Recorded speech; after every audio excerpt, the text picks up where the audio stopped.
You don't lose real connections, you lose yourself when you try to force what isn't ready yet.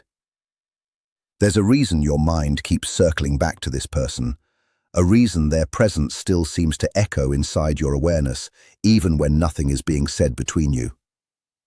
What you feel isn't ordinary, and what you're sensing between you two isn't something casual or random. It carries a pull that feels deep, almost magnetic, like something beyond logic is at work. Yes, there is a real connection here, one that feels intense, meaningful, and hard to ignore. But even when two people are deeply aligned at a soul level, timing can still be misaligned in the physical world.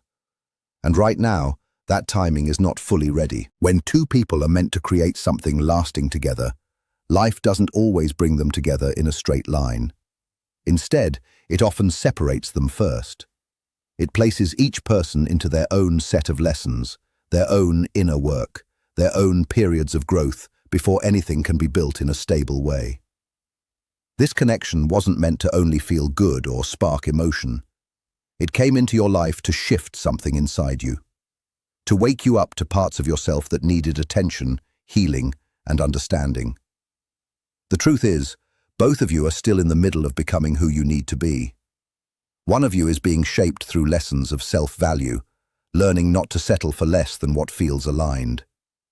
The other is going through lessons around emotional awareness, learning how to stay present instead of pulling away when things get real. One is learning to stop chasing what isn't secure. The other is learning how to not run from what feels deep. And until those internal shifts are fully integrated, the connection stays in a state of tension, felt, but not fully formed into stability. This is not a sign that the connection isn't real. It's a sign that it's still in progress. What feels like distance is not necessarily an ending.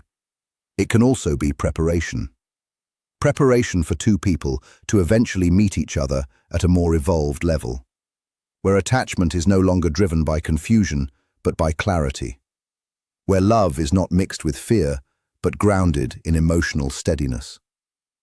Because when the timing finally aligns, the same connection that feels overwhelming now can become something steady, intentional, and real. This passage is describing a way of interpreting a complex emotional bond where there is strong attraction, but also inconsistency, distance, and emotional uncertainty. Instead of framing it as a simple "it will work" or "it will end" situation, it reframes the entire experience as a psychological and emotional development process for both people involved. At the center of it is one main idea. Emotional readiness matters more than emotional intensity. The message begins by saying that the other person is learning how to stop running from what feels emotionally real. In practical psychological terms, this refers to avoidant or fearful attachment patterns, where a person feels something deeply but becomes uncomfortable when closeness, vulnerability, or emotional responsibility increases. So instead of staying present in the connection, they may withdraw, become inconsistent, or emotionally distance themselves. This is not framed as lack of feeling, but as difficulty handling feeling. The key distinction is that someone can care deeply and still struggle to stay engaged in a stable way. The passage then explains why union cannot take the form you imagine right now. This is an important grounding point. It suggests that even if two people have strong feelings, timing and emotional development still matter. If they were to come together while still carrying unresolved emotional wounds, the relationship would not be stable. It describes what would happen in that case: emotional collapse due to unhealed patterns, unspoken fears, and internal instability. Psychologically, this refers to things like fear of abandonment, fear of intimacy, inconsistent communication patterns, emotional overdependence or emotional withdrawal, lack of trust, and emotional regulation. When these elements are still active, the relationship tends to become unstable. Not because the connection is false, but because the emotional foundation is not yet strong enough. The passage then reframes the connection itself. It says the bond feels powerful for a reason, and is deeper than surface attraction. This reflects the idea that emotional intensity often signals attachment activation, where two people trigger deep emotional responses in each other, sometimes because of unmet needs, familiarity, or psychological resonance. However, it emphasizes a key point. Intensity is not the same as stability. A relationship can feel extremely strong emotionally, but still not function well in real life if both people are not regulated, self-aware, and emotionally secure. That is why the message introduces the concept of inner alignment. Inner alignment here means emotional stability, self-awareness, secure attachment behavior, ability to communicate clearly, ability to handle closeness without fear or withdrawal. Without these qualities, even strong connections can become chaotic. The passage then explains the role of space, distance, and silence. These are not presented as punishment or rejection. Instead, they are framed as developmental conditions. In psychological terms, this reflects the idea that emotional distance can sometimes reduce reactivity and allow both individuals to process their internal patterns independently. Space allows emotional regulation, reflection without pressure, reduction of reactive behavior, clarity about feelings versus fear. Silence, in this context, is not absence. It is an environment where emotional growth can happen without constant stimulation or confusion. Then the passage introduces an important emotional reassurance. The other person still feels the connection. It suggests that even if they are not expressing it, thoughts and emotional awareness still exist on some level. But this is paired with a critical contrast. Alongside emotional pull, there is also fear. It lists specific fears: fear of commitment, fear of emotional exposure, fear of not being enough, fear of instability or emotional responsibility. These fears are often what cause inconsistency in behavior. So the push-pull dynamic is explained as internal conflict rather than lack of feeling. At the same time, the focus shifts toward the reader's personal growth. This is a major turning point in the message. It begins to redirect energy away from analyzing the other person and towards self-development. It describes a transformation process where the individual is being guided to stop shrinking themselves for connection, stop overgiving emotionally, stop tolerating inconsistent treatment, recognize emotional self-worth. In psychological terms, this is about moving from anxious attachment behaviors, chasing, overgiving, seeking reassurance, towards secure attachment behaviors, boundaries, emotional stability, self-respect. The passage then introduces a powerful identity shift. The version of you that will be aligned with this connection in the future is not the version that is currently emotionally chasing clarity or stability from someone inconsistent. Instead, it is a version that does not abandon self-respect, does not beg for clarity, does not tolerate emotional instability, does not lose identity inside attachment. This is essentially describing the development of emotional sovereignty, being anchored in yourself regardless of external relationship outcomes. The key idea is that emotional alignment is not just about two people choosing each other. It is about two people who are individually capable of maintaining emotional stability within a relationship. Then, the final statement introduces a crucial clarification. This connection was never meant to become obsession or emotional dependency. This is an important psychological boundary. Obsession in relationships typically arises when uncertainty is high, validation is inconsistent, emotional reward is intermittent, attachment is activated but not secured. In those conditions, the mind can become fixated on the person as a source of emotional resolution. The passage is warning against that pattern by reframing the situation as growth rather than fixation. So, overall, the message is not actually about predicting whether two people will end up together. It is about reframing emotional intensity as a signal for internal development, rather than external certainty. It suggests three major ideas. 1. The connection feels strong, but emotional readiness is still incomplete. 2. Distance and inconsistency are not necessarily rejection, but signs of unresolved internal patterns. 3. The most important transformation is not in the other person, it is in how you relate to yourself. In the end, the real shift being described is this. Instead of defining love through anxiety, uncertainty, and chasing, the goal is to move toward love defined by stability, boundaries, and self-respect. And only from that place, any future connection, whether with this person or anyone else, can become truly balanced, conscious, and emotionally sustainable. This passage is essentially describing a psychological and emotional framework for understanding intense romantic or emotional connections through the lens of personal growth, timing, and internal development, rather than immediate outcome or external validation. At its core, the message is centered on the idea of evolution, meaning that both individuals involved in a meaningful connection are not static versions of themselves, but rather people in constant development. The connection is not treated as something that either instantly succeeds or fails, but as something that unfolds over time alongside personal maturity. The first key idea is that when two people are deeply aligned in a meaningful way, life does not always bring them together immediately. Instead, it often creates distance or separation. This is not framed as punishment or rejection, but as a developmental pause.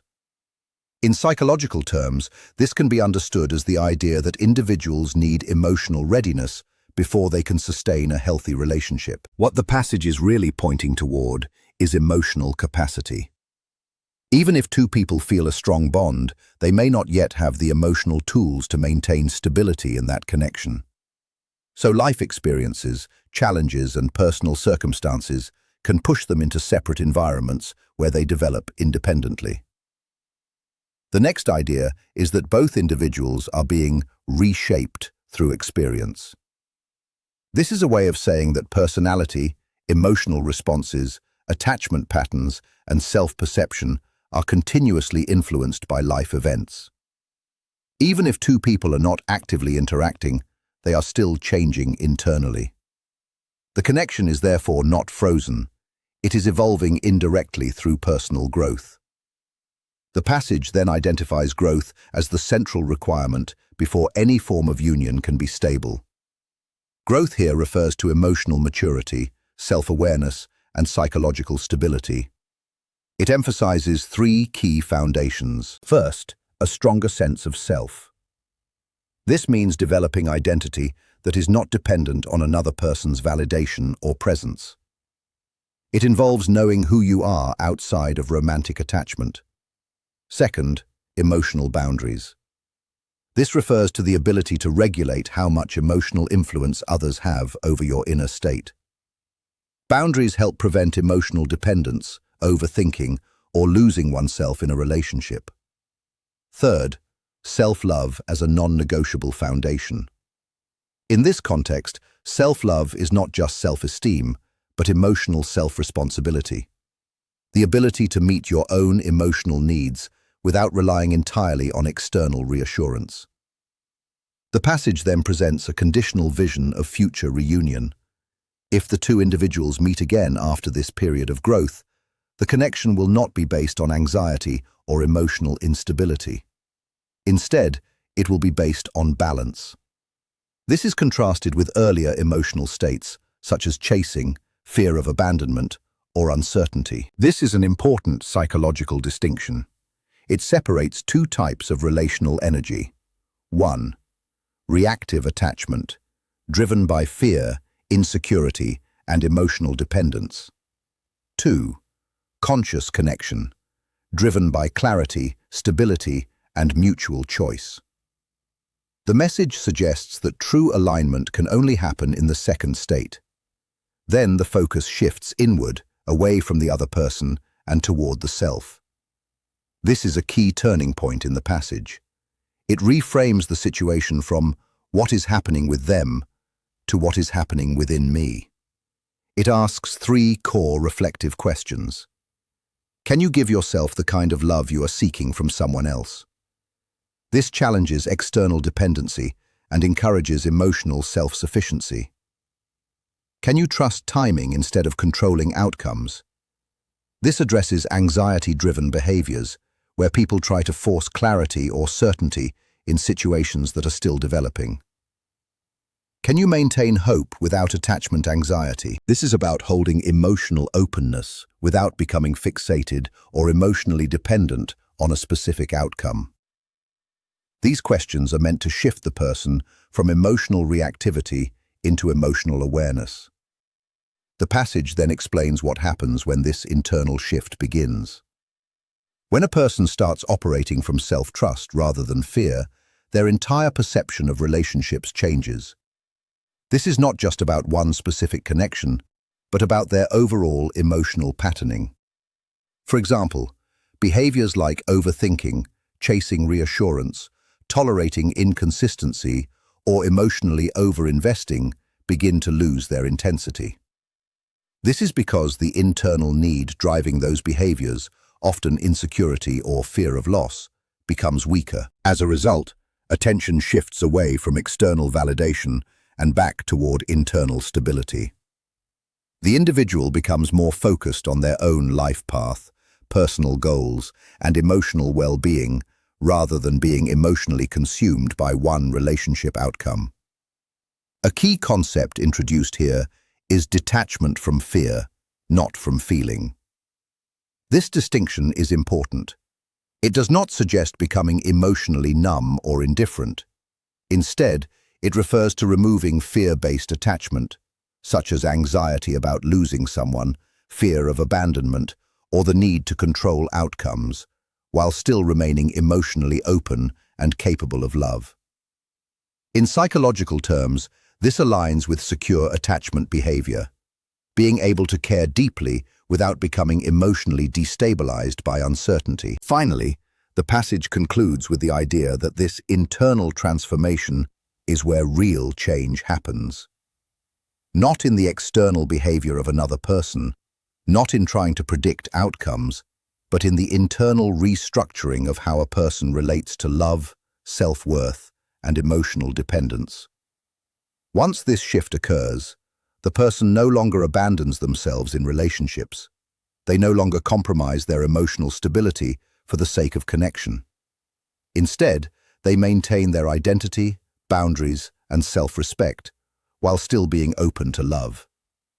In essence, the passage is not really about predicting a specific romantic outcome. It is about describing a process of emotional maturation where attachment becomes healthier, identity becomes stronger, and love becomes less about fear and more about conscious choice. This passage is describing a specific way of interpreting a complicated emotional connection, one that feels intense, uncertain, and deeply meaningful, but is currently unstable or unresolved.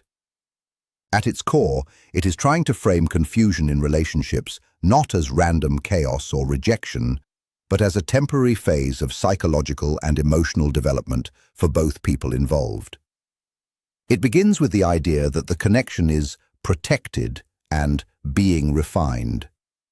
In this context, those words are symbolic. Protected doesn't literally mean something supernatural is guarding the relationship. It is being used to suggest that the connection is significant and not easily dismissed emotionally. Refined means it is being shaped through experience, pressure, and emotional challenges. The passage then explains why this refinement doesn't feel comfortable. It says, refinement requires pressure and contrast. Psychologically, this reflects the reality that emotional growth often happens through discomfort, uncertainty, inconsistency, and unmet expectations can force people to confront their own attachment patterns, insecurities, and emotional habits. When communication is inconsistent or emotions fluctuate, the mind naturally tries to assign meaning to it. This message frames that instability as part of a developmental process rather than a final outcome. It then makes an important distinction. The connection is not meant to create pain or confusion as its final purpose. Instead, it is described as something that is supposed to teach love in its most conscious form. In psychological terms, this is the idea of moving from reactive attachment, based on fear, validation, and uncertainty, towards secure attachment, where love is stable, mutual, and emotionally regulated. However, the passage emphasizes that this higher form of connection cannot exist unless both individuals first develop internal stability. This is where the focus shifts from the relationship itself to the individuals inside it. It explains that both people need to learn emotional self-regulation and self-worth.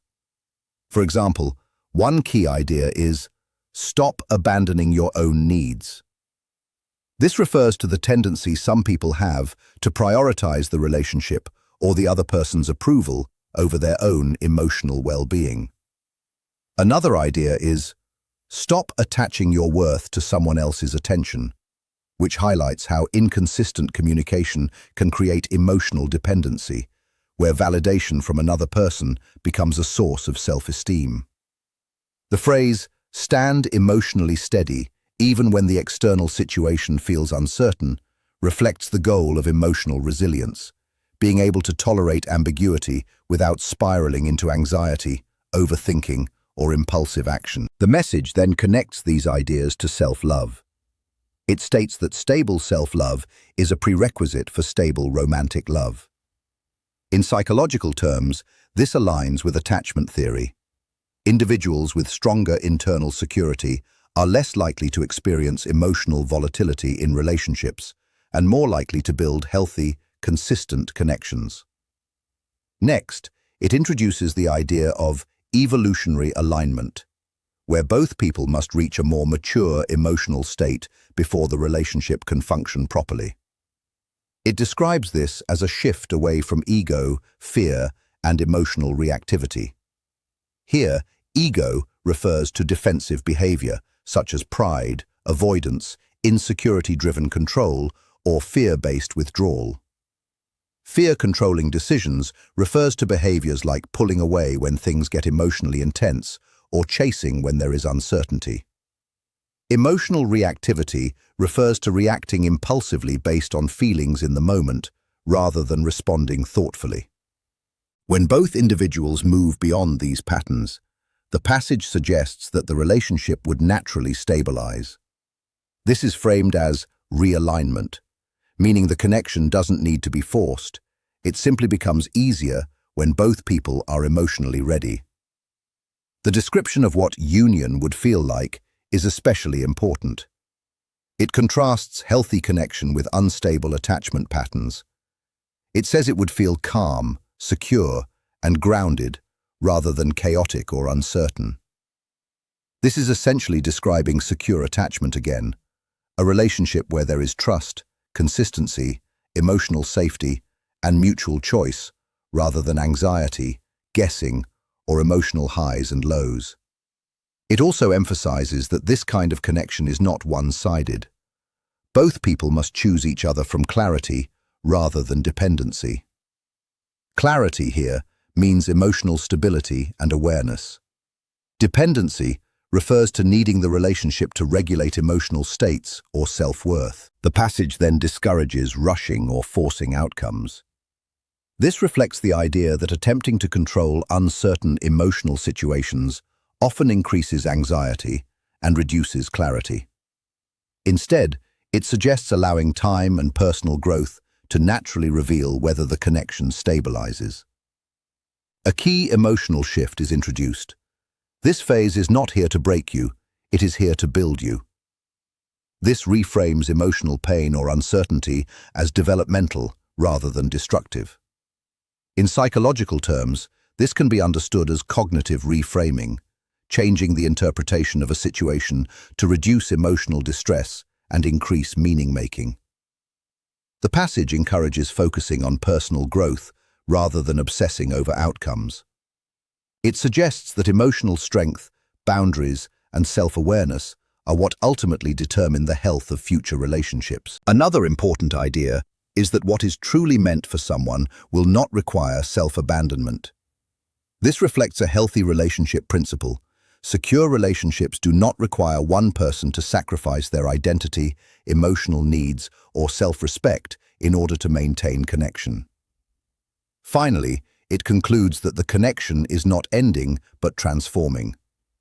This is a way of saying that emotional experiences evolve over time, sometimes into relationships, sometimes into lessons, and sometimes into closure, but always contributing to personal growth. The mention of soul archetypes at the end serves as a framing device. It is presenting the message as insight into deeper emotional patterns, attachment, self-worth, and relational dynamics, rather than a literal prediction of destiny or guaranteed outcome. In summary, the entire passage is built around a central psychological theme. What feels like confusion in love is often interpreted as emotional development in progress. Instead of focusing on controlling the relationship outcome, it shifts attention toward internal growth, self-worth, emotional regulation, boundaries, and maturity. It suggests that only when both individuals reach emotional stability can a relationship become consistent, healthy, and mutually fulfilling. So in the end, this isn't about holding on tighter or waiting in confusion. It's about becoming whole within yourself, so that whatever is meant for you no longer arrives as uncertainty, but as clarity, peace, and emotional stability.